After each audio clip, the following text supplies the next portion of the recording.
Let's start here, people. Oh, start here actually. Fabrizio Romano via court offside. Saka has accepted the new deal. Is ready, so it's up to the club to meet and sign the documents once final small details are sorted. But rest assured, Saka will extend. Official announcement depends on Arsenal's media team. It's not over till it's signed on the dotted line, but we hope and pray that that gets done, people. The Athletic can reveal there are set to be several new appointments within Edu's department. Jason Atto is to become Arsenal's assistant sporting director, with James Ellis stepping up to recruitment. We can actually read that still. How long is it? Bloody hell. Yeah, you know, let's read it, man. This is why we look at what's going on. Arsenal announced last week that Stan and Josh Kroenke would become co-chairs, with trusted board member Tim Lewis becoming executive vice chair. There was little fanfare for the club. This simply represents the formalization of existing structures and processes. But more changes are on the way. Following Edu's promotion to become the club's first sporting director in November, the Athletic can reveal there are set to be several new appointments within the Brazilians department. Jason Atto is to become Arsenal's assistant sporting director, with James Ellis stepping up to be head of recruitment. Effective, intelligent recruitment has played a critical role in Arsenal's resurgence under Mikel Arteta. These revised roles recognise the good work that has been done and the secure key personnel that have played their part in the rebuild. These appointments were more likely to follow about solidifying the structure that emerged after the club made the majority of Arsenal's existing scouts redundant in the summer of 2020. The work of that scouting department, led by Francis Caicedo, should not be overlooked when assessing Arteta's squad. Thomas Partey had been scouted and courted extensively by the previous regime, and Steve Morrow's youth department brought in Saka, Smith Rowe, and Reece Nelson. I mean, big up Watford for Saka. And Steve Morrow, you didn't reply to my letter when I sent it many years ago, so can't say I care. Nevertheless, I can't say that word, but the departments allowed Eddie to build to his specifications from scratch. Though some in the wider football world scoffed at Arsenal having no scouts, those retained at Arsenal. Quickly, the hub of the new department was formed once informally as Arsenal's football intelligence at Arsenal. Those involved will form the pillars of the revised scouting department. Atto began scouting for the club in 2014 and has gone on to serve as the club's recruitment coordinator, effectively Edu's right-hand man. His role as assistant sporting director will broaden his responsibilities. The initial football intelligence team also included first team scout Mark Curtis, data analytics specialist Tolly Cobon, and loan manager Ben Napier. They have been valued contributors and are expected to retain significant roles within the new structure. Ellis, the new head of recruitment, joined the club in the summer of 2021 after dramatically slimming down in 2020. Arsenal began to take on new scouts. The following year, Ellis joined from Fulham as the first team scout in the UK, responsible for reviewing domestic players and reporting to Edu over their suitability for Arsenal's squad building plans. He is set to be granted a rider role. These then are evolutionary steps rather than revolutionary ones. Edu was granted a blank page and used it to draw up a successful blueprint. Now to make it official. That Arsenal recruit intelligently is inarguable. You have to go back to that chaotic summer of 2020 and the signing of Willian to find a deal that categorically did not work. Additions such as Benjamin White, Martin Odegaard, Aaron Ramsdale, and Tommy Yasu have hugely exceeded expectations, even though deals that are more debatable, such as acquisitions of Nuno Tavares and Sambi Lokonga, were relatively low-cost gambles and should not cause Arsenal to lose substantial money. I agree with that, but anytime a player doesn't work, doesn't matter if it costs 300 million or 3 million, it's still too much peas. And also now, and signings go wrong. Doesn't matter. Signings go wrong no matter how much research you've done. So as long as we're able to get out of jail, why that being in Lokonga and Tavares' case, looking like first team players, or turning that 8 or 17 million in both their cases into double that, we keep it moving. Arsenal have been praised for their ability to pivot to alternative targets, such as switching to Trossard and Jorginho in January after missing out on Mudryk and Caicedo. That is indicative of the depth of planning that goes into every window. Not going to praise the club for finding alternatives. Preparation for this coming summer began as early as last year, like every club. I think Athletic are sucking arse a bit, pause, like, a bit, if I'm honest, fair enough. Is there any uncertainty about Edu's new remit? It surrounds exactly how it will intersect with the job of head of academy Mertesacker. Edu's sporting role sees him assume overarching responsibility for all Arsenal's academy activities, in addition to his existing responsibilities across the men's and women's team.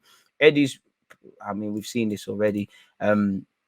Apparently, the changes at board level are more cosmetic. Arsenal have a 4-man board, 2 of whom have the surname Kroenke, so it's their club. For Stan and Joss to be co-chairs is entirely logical. It was thought for some time that Tim Lewis would step up to become chairman, but he has instead been granted the title of executive vice chair.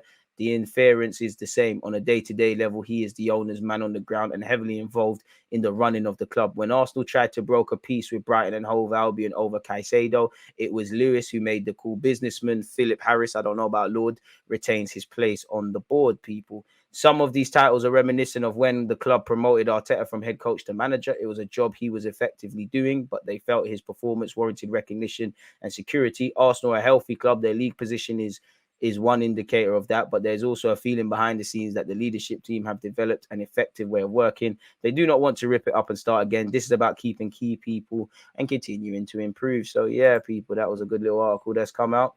Apparently, what's been said here. All right. Let's see what's being said here. Peter O'Rourke's column: 4 Leeds United stars could quit Man United. 143 million double. Where is Arsenal? I don't care about no other team. Where is Arsenal stuff? Because the title got me. Arsenal set their sights on Brighton once again. After signing Benjamin White and Trossard in recent years, the Gunners have now set their sights on Caicedo and Mitoma. Despite recently signing a new deal with Brighton, Caicedo remains a priority target for the league leaders, and it's understood they will submit another huge bid for the midfielder this summer. They also share an interest in Mitoma, but understand that a deal will be incredibly hard to make now he signed a new bumper contract at Brighton. What is these? These have also caught my eye. Let's see what these are saying as well. These came out yesterday. Big up Ethan Onweri, who's been linked with everyone. Apparently, somebody has insisted that Arsenal need to pay up to hold on to a young talent. I mean, I think you'd have to give him a pathway and you'd have to give him top money. He'd probably earn a lot at Chelsea. If he wants to stay, great. If he wants to leave, cool, in it, really and truly. He can't sign a pro until he turns 17. Arteta is all for giving kids a chance, and I think it's a good way to be. They've got to play with experienced players. Ethan, will be looking at players that have come through and thinking they are young. I want to play with them. If you go somewhere, where are you going to play? He's not going to walk into a Premier League team. If they think he's worth a lot of money, they have to pay him what he's worth to keep him, with insurances that he'll get into the squad and get a chance. But also might be his agent saying that everyone is after him. Obviously, there's a bit of game playing. Hopefully, it works out. Brighton may move to stop Mitoma signing for Arsenal. Again, we've heard he signed a new deal, so I don't think there's anything new there. Closing that. Apparently, the Brighton CEO Barber on Arsenal's £70 million bid for Caicedo in January. It was only sufficient if they want half the player. Shout out the Beautiful Game podcast. Make sure you're checking them out. Jokes aside, we don't provide numbers. It amuses us when we see numbers in the media because they have not come from us. So we'll never know what they really was. Newcastle very interested in beating Arsenal to 62 million signing, who's been tipped as good fit for Eddie Howe. This is talking about Moussa Diaby, people. We'll have to see. There's no doubt about it. He's a much better player than he was when he left Paris Saint-Germain, much more developed. And it doesn't surprise me to see clubs like Arsenal and Newcastle linked with him. He's more than just a speedy winger. He's got a lot of versatility on that left-hand side. You look at his numbers on the left and right, there's a serious problem there. And I personally think he's most well-suited to playing in a more attacking role, but he's also done well as a wing-back. He's arriving at the point in his career where he needs to make the next step, and perhaps a club like Newcastle, a project would be good fit for him in terms of where he's at right now. But I do think there'll be a number of clubs across Europe looking at him in the next few months, and a return to Liga has certainly been raised in the last few months. We'll have to see. Balogun obviously made it 17 league goals, people. Big up to Balogun. We'll cover that. Arsenal interested in Sasha Boy, with Mikel Arteta keen on Galatasaray's 22-year-old right back as cover. We do need right back. If Arteta wants him, fair enough. I'm not watching this football all the time, but Leon have tried to go for him. Liverpool were linked with a move in January, so we'll have to see how that develops. Really, Arsenal will be opponents in this year's MLS All-Star game. Multiple sources familiar with the arrangement told The Athletic on Sunday evening Arsenal last faced the MLS in an All-Star game in 2016. So what, are we going America this preseason? Fair enough. Once again, Newcastle and Arsenal will have to pay more than 30 million to sign Moussa Diaby. So what's the price quoted? Johnson said it wouldn't surprise me if he had an asking price of 50 million for just over that, or something in the 40 to 50 million euro price range. There might be scope to structure the deal so that the initial fee is a bit lower, but the overall structure of the deal is still likely to come up to around the 50 million euro mark. I can't see Leverkusen letting him go for anything less than a starting fee of around 30 million. Fair enough. Cool. Arsenal are plotting a part exchange offer for AC Milan star Ismail Bennacer and are ready to let Balogun go the other way. We need a midfielder. He's played at Arsenal. AC Milan have been linked with Balogun. Probably a bit of creative journalism, people. I haven't watched the Channel U documentary. I need to. We need to raid the Brighton team. Seeing Zinchenko gassing up the fans like that as he drove past was great to see. I do like Hugo Ekitike. He was never going to get significant game time playing over there. But yeah, DG, I'll say this again. Cashing on Balogun and Eddie and bringing Ivan Ferguson, he is more promising than both and adds a new dynamic to Trossard and Jesus. Since Kulusevski is a loanee, I'll consider going for him in the summer. Wouldn't mind Kulusevski. We ain't won, Oliver. We ain't won in Europe in years. And I listen. I'm heartbroken that we didn't go through in the Europa League. I genuinely wanted to go to the final. Anything less than the final and winning it is failure. But we have to accept it. But yeah, Bennacer may have committed his future at AC Milan, but he may have offers coming in during the summer. The Algerian midfielder cemented his place in Stefano Pauli's side and remains a key star for the Rossoneri. Allegedly, he's got a €50 million release clause in his new deal. The Gunners are ready to take Milan's interest in Balogun and use the young forward who has 17 goals this season for Reims in a deal for Bennacer. The report suggests Arsenal could offer the 21-year-old plus cash to sign him. Bit of a mad thing, really. Don't you have it? Have it there. Arteta remains open to adding a midfielder with Declan Rice their priority. However, they might keep their options open and target Bennacer as an alternative. The 25-year-old midfielder has previously spent time with the Gunners before making a name for himself at Milan. Considering the Serie A giants are reportedly interested in Balogun, a deal could materialize in this scenario. Bennacer is visibly higher valued than the 17-goal striker. The youngster has interest from other clubs in Italy, meaning the Gunners could ponder selling him elsewhere for money. The report suggests Arsenal could offer Balogun in a part exchange plus cash for Bennacer. The offer may seem enticing as Milan would want a new prolific attacker in their squad. The Algerian has been one of the best performers under Pauli, hence they are not keen to sell him on the go. As for Bennacer, he has also interest from Premier League clubs like Liverpool. Jurgen Klopp wants options to reinforce his midfield. However, if the race is against Arsenal, the 25-year-old might choose to return to London over joining the Merseysiders. The coming months will reveal how serious Arsenal are over Bennacer. They're reportedly interested, but signing him over Rice may seem doubtful. The Algerian midfielder only signed a new deal with Milan in January, meaning the Serie A giants are in no rush to sell him now, people. So there you have that. And this has just said Liverpool had to battle for him. So there you have that. I don't think this is anything. Christian Falk confirms Dortmund putting pressure on 9-goal starred mid-Arsenal and Tottenham interest. People specifically said it's a pity that Julian Brandt is injured at the moment because he's been playing very well for Dortmund and now the national games have arrived. Of course, Dortmund heard about the interest from the Premier League, especially Arsenal and Tottenham. We've heard that's why they're putting pressure on the player. They want to have talks with him and his father to work out a new contract. So you see Dortmund are getting nervous because they know in his head the possibility of a Premier League move is being considered. Now they're pushing to get him signed up on a new contract, but Arsenal and Tottenham would be interested for Julian. So we'll have to see how that develops, people. We've spoken about Moussa Diaby. What is this? Edu set to use ambitious transfer strategy at the Emirates, Ben Jacobs has said.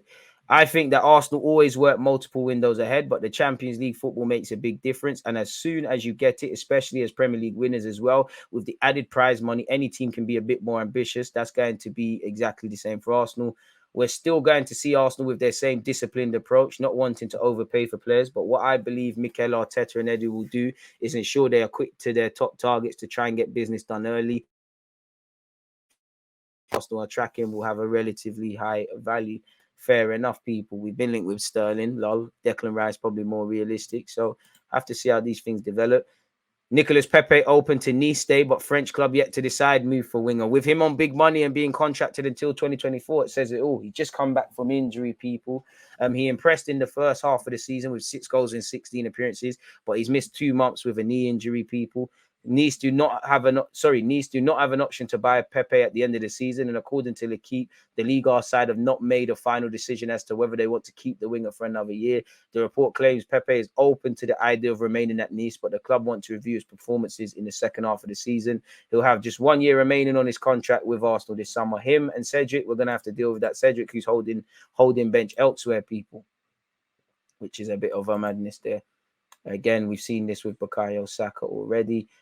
Going over here, big up Martinelli's mentality. So we see what this is wrapping up and saying here, wrapping up this transfer bit. Scrolling all the way up, people. Arsenal front runners for Moussa Diaby, according to Court Offside. Arsenal are currently the favourites to sign Bayern Leverkusen winger Moussa Diaby. He's valued at 62 million, and he's leaning towards a move to Arsenal. However, Newcastle and Paris Saint-Germain are on him. We're interested in Bennacer, as discussed. We're plotting a mega money Moses Caicedo bid. We're set to revive our interest, according to Football Insider. Celta Vigo starlet Gabby Vigo wants to move for Arsenal. According to AS, he dreams of playing for Arsenal in the immediate future, despite interest from Liverpool, Manchester United, and Real Madrid. Quite a box-to-box man. We've been linked with Eden Hazard again, lol. We've just spoken about Julian Brandt. We've been linked with Xavi Simons. Mikel Arteta is monitoring.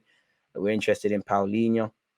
Jonathan Day. We've covered a lot of these things already. Wouldn't mind Zubamendi 100%. We've been linked with the Hood on a free. Romano poured cold water on Victor Osimhen's move. And yeah, man, really. So that ends the transfer news / the latest talking points where Arsenal are concerned, people.